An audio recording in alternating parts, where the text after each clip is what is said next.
এখনকার বেশিরভাগ ছাত্রছাত্রীরা পরীক্ষায় কম নাম্বার পায়, তার পেছনে একটি কারণ আছে। যে কারণটা হচ্ছে তারা প্রতিদিন একটু একটু করে তাদের ক্লাসের পড়াগুলোকে রপ্ত করে না, অভ্যাস করে না। তারা জমিয়ে রেখে দিয়ে সারাদিন শুধু সোশ্যাল মিডিয়ায় ব্যস্ত থাকে, গেমসে ব্যস্ত থাকে, কলিংয়ে ব্যস্ত থাকে, অন্যান্য আদার্স যেসব অ্যাক্টিভিটিস আছে তাতে তারা এতটা ইনভলভড হয়ে যায় যে তারা তাদের ক্লাসের পড়াগুলোর কথা ভুলেই যায়।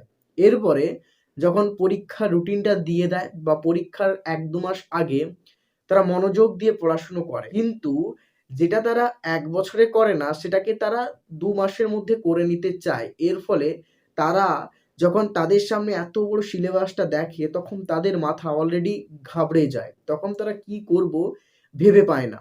তখন তারা ওইটুকু সময়ের মধ্যে যেটুকু পড়তে পারে সেটুকু পড়েই পরীক্ষা দেয়।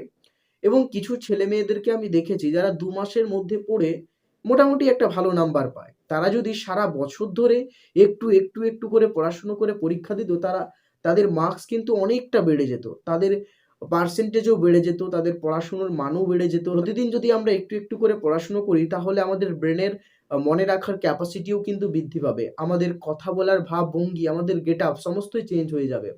পড়াশুনো একটা মানুষকে সত্যিই বদলে দেয়। কিন্তু নামে পড়ে লাভ নেই। পড়াশুনোর সঙ্গে এতটা ইনভলভ হতে হবে যেন আমরা এইটাকে কাজে লাগিয়ে আমরা জীবনে কিছু করতে পারি। সত্যি কথা বলতে বইয়ের থেকে একজন ভালো বন্ধু আর কিছুই নেই।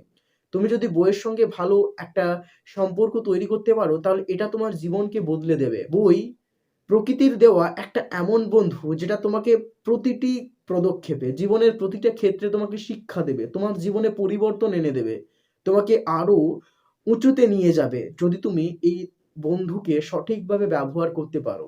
এই বন্ধু কিন্তু কখনোই আমাদের সঙ্গে বেইমানি করে না, আমাদেরকে সর্বদা কিছু নতুন জিনিস জানিয়ে দেয়, আমাদেরকে সর্বদাই রাখতে সাহায্য করে। কিন্তু আমরা আমাদের এই বন্ধুকে সঠিকভাবে কাজে লাগাতে পারি না, এটাই আমাদের সবচেয়ে বড় দুর্বলতা, এটাই আমাদের সবচেয়ে বড় ব্যর্থতা।